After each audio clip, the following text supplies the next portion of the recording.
अस्सलाम वालेकुम। ट्विटर जिसकी डील 42 अरब डॉलर में हो गई थी, तो क्यों इलोन मस्क ने इस डील को होल्ड कर दिया? उनके इसको होल्ड करने के फैसले से ट्विटर के शेयर एकदम से कितने नीचे आ गए, और फिर किस तरह उन्होंने ट्विटर के गिरते हुए शेयर्स को रोक भी दिया? किस तरह उन्होंने ट्विटर को ख़रीदने की डील की थी? ट्विटर के मालिक बनने के बाद वो इसमें क्या चेंजेस करना चाहते थे, और आखिर ऐसी क्या बात हुई जिसकी वजह से इलोन मस्क इसको लेने से फ़िलहाल रुक गए हैं? ये सब बातें जानेंगे आज की इस वीडियो में। तो दोस्तों, अगर नए हैं हमारे चैनल पे तो लाल बटन को दबा के ज़रूर सब्सक्राइब कर दें, और अगर फेसबुक पे देख रहे हैं तो काइंडली फॉलो कर दें। ट्विटर को लेने की कहानी से शुरू करते हैं। इलोन मस्क जो दुनिया के रिचेस्ट आदमी हैं, उन्होंने ट्विटर को ख़रीदने का फैसला कर लिया। ट्विटर जो एक पब्लिक सोशल मीडिया कंपनी थी, इलोन मस्क ने इसको 44 अरब डॉलर में ख़रीदने का फैसला कर लिया। लेकिन सवाल ये पैदा होता है कि ट्विटर ही क्यों? ट्विटर ना ही सबसे ज़्यादा पैसे कमाता है और ना ही सबसे ज़्यादा यूज़र वाला ये प्लेटफॉर्म है। ट्विटर जिसने पिछले साल सिर्फ 5 अरब डॉलर ही कमाए हैं और 229 मिलियन यूज़र ही थे ट्विटर पे, जो सुनने में तो बहुत बड़ी रकम लगती है, लेकिन इसके मुकाबले में यूट्यूब ने 28 अरब डॉलर का बिजनेस किया है और फेसबुक ने 117 अरब डॉलर कमाए हैं पिछले साल में। अब इसके आगे आपको 5 बिलियन डॉलर कहाँ नज़र आएंगे, लेकिन फिर भी इलोन मस्क ने ट्विटर को ही ख़रीदने का फैसला किया है। बिजनेस की बात की जाए तो ट्विटर स्पेशल नहीं है, लेकिन ट्विटर एक ऐसा वाहिद प्लेटफॉर्म है, जब वो स्टार्ट हुआ था उस वक्त से लेकर आज तक बिल्कुल वैसा का वैसा ही ऑपरेट हो रहा है। और ट्विटर एक वाहिद जगह है जहां पर आज भी रिटर्न कंटेंट ही रूल करता है, और हर छोटा बड़ा यूज़र इस पे कंटेंट क्रिएटर माना जाता है। पॉलिटिशियन, आर्टिस्ट, स्पोर्ट्स पर्सन और बिजनेस टाइकून इस पे एक्टिव हैं। गवर्नमेंट के डिपार्टमेंट्स के अपने ऑफिशियल ट्विटर हैंडल्स होते हैं। ट्विटर पे सेलिब्रिटीज़ जो नॉर्मल लोगों के बीच में क्या कन्वर्सेशन चल रही है उसको बड़ी आसानी से जान सकते हैं। इलोन मस्क खुद भी ट्विटर पे काफ़ी एक्टिव हैं और उनके खुद 94 मिलियन से ज़्यादा फॉलोअर्स हैं, और वो खुद टॉप 10 मोस्ट फॉलोड अकाउंट में से एक हैं। उन्होंने कुछ टाइम पहले ट्विटर में 9.2% स्टेक खरीदा था और उसके बाद वो उसके बिगेस्ट शेयर होल्डर बन गए थे, लेकिन फिर भी उन्होंने बोर्ड ज्वाइन नहीं किया था। और उन्होंने कहा कि मुझे इन्वेस्टमेंट करने के बाद अंदाज़ा हुआ है कि ट्विटर जब तक प्राइवेट कंपनी नहीं बन जाती तब तक फ्री स्पीच को प्रमोट नहीं करेगी। ट्विटर कहता ज़रूर है कि वो सेफ ऑथेंटिक कन्वर्सेशन को प्रमोट करना चाहता है, लेकिन अक्सर ट्विटर हमें बाइस ही दिखता है। जैक डॉर्सी जो ट्विटर के फाउंडर थे, उन्होंने भी इस बात को माना है, और ट्विटर में ये प्रॉब्लम इलोन मस्क सॉल्व करना चाहते हैं।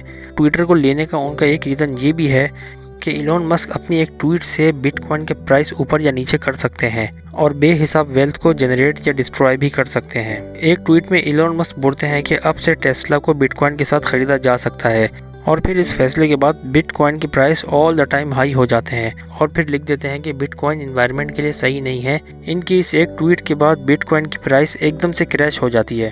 तो ये है पावर इलोन मस्क की एक ट्वीट का। किसी और का तो पता नहीं, लगता है कि इलोन मस्क अपने ही फ्रीडम ऑफ स्पीच के लिए ट्विटर को ख़रीदने में इंटरेस्टेड हैं, और ये तो आने वाला वक्त ही बताएगा कि इसमें उनकी इतनी दिलचस्पी क्यों है। क्यों इलोन मस्क ने ट्विटर की डील को टेम्परेरी होल्ड कर दिया है? इलोन मस्क की इस एक ट्वीट करने के बाद ट्विटर के स्टॉक्स एकदम से तकरीबन 16% नीचे चले गए। उसके बाद उन्होंने एक और ट्वीट की कि स्टिल कमिटेड टू एक्वाइजिशन। मतलब आज की तारीख में अगर कहा जाए कि इलोन मस्क दुनिया के बहुत बड़े फाइनेंशियल इन्फ्लुएंसर हैं, तो ये बात बिल्कुल गलत नहीं होगी। तो असल में इस डील को होल्ड करने का रीज़न क्या है? ये मसला है फेक अकाउंट का, जो ट्विटर जैसे प्लेटफॉर्म पे बहुत ज़्यादा है, जिसको इलोन मस्क सॉल्व करना चाहते हैं। अब ट्विटर के फेक अकाउंट का मसला यह है कि उसके पीछे इंसान नहीं है, लेकिन अकाउंट बिल्कुल नॉर्मल ऑपरेट होता है, जैसे कि वो किसी को फॉलो भी करता है, ट्वीट करते हैं, लाइक करते हैं और रीट्वीट भी करते हैं, लेकिन वो ऑटोमेटेड अकाउंट्स होते हैं जिनके पीछे कोई इंसान नहीं होता।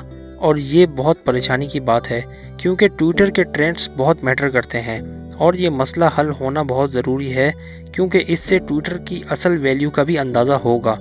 मिसाल के तौर पे ट्विटर पे 229 मिलियन डेली एक्टिव यूज़र हैं, लेकिन उसमें से 229 मिलियन पूरे इंसान नहीं हैं। ये बात बोली है इलोन मस्क ने, और अगर ये बात ठीक है तो इसकी वैल्यू 44 बिलियन से कम होनी चाहिए।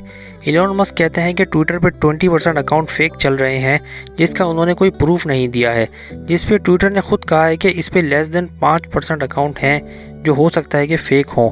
तो उस पर इलोन मस्क ने कहा है कि आप हमें पहले इस लेस देन 5% का प्रूफ बता दें, तो फिर आगे बात होगी। जो कि उन्होंने अपनी पहली ट्वीट में कहा था कि हम अभी भी लेना चाहते हैं। ये उससे काफ़ी सख्त अल्फाज हैं कि जब तक आप प्रूफ नहीं बताएंगे तो आगे बात ही नहीं होगी। ایک سافٹ ویئر کمپنی نے حساب نکالا ہے کہ ٹویٹر نے اسٹیمیٹ لگایا ہے کہ اس کے پاس 5% فیک اکاؤنٹس ہیں، لیکن یہ اس سے 4 گنا زیادہ ہیں، جس کا نام ہے اسپارک ٹور۔ اس نے پہلے مرحلے میں پروفائل پکچر کو انالائز کیا ہے، اس کے بعد لوکیشن ڈیٹا، اور اس کے بعد مشین لرننگ پروسیس کے تھرو انہوں نے کنکلوڈ کیا ہے کہ 19.42% اکاؤنٹس فیک ہیں۔ اسپارک ٹور کا یہ بھی کہنا ہے کہ جو بڑے اکاؤنٹس ہیں جیسے جو بائیڈن جو کہ امریکہ کا پریزیڈنٹ ہے، اس کے 43% فالوورز فیک اور ان ایکٹیو اکاؤنٹس ہیں۔ اور خود ایلون مسک کے بارے میں اس کمپنی نے کہا کہ ایلون مسک کے خود 70% followers fake and in active ہیں۔ اچھا، یہ فیک اور اسپام اکاؤنٹس اتنے میٹر کیوں کرتے ہیں ٹویٹر میں؟ کیونکہ ٹویٹر ہی وہ جگہ ہے جہاں پہ پبلک اوپینین کا پتہ چلتا ہے، گورنمنٹ کی پالیسی پبلک ایکسیپٹ یا ریجیکٹ کرتی ہے اس کا بھی پتہ چلتا ہے، اور اس پہ ہی ہیش ٹیگ کے ٹرینڈز بھی سیٹ ہوتے ہیں، اور یہ صرف پاکستان میں نہیں ہوتا بلکہ پوری دنیا میں ہوتا ہے۔ اسی لیے ٹویٹر میں فیک اسپیم اکاؤنٹس بہت میٹر کرتے ہیں، اور ایلون مسک کا یہی ویژن ہے ٹویٹر کو لے کر کہ اس میں ٹوٹل اوریجنل یوزر ہونے چاہیے اور یہ فری اسپیچ کا پلیٹ فارم ہونا چاہیے۔ لیکن جب تک یہ مسئلہ حل نہیں ہوتا تب تک ایلون مسک نے کہہ دیا ہے کہ ڈیل آگے نہیں بڑھے گی۔ لیٹس سی کہ ٹویٹر کا فیوچر کیا بنتا ہے۔ امید ہے آپ لوگوں کو ویڈیو انفارمیٹیو لگی ہوگی۔ اسی طرح کی مزید انفارمیٹیو ویڈیوز دیکھنے کے لیے ہمارے چینل کو ضرور سبسکرائب کر دیں، اور اگر فیس بک پہ دیکھ رہے ہیں تو کائنڈلی فالو کر دیں۔ تب تک کے لیے اللہ حافظ۔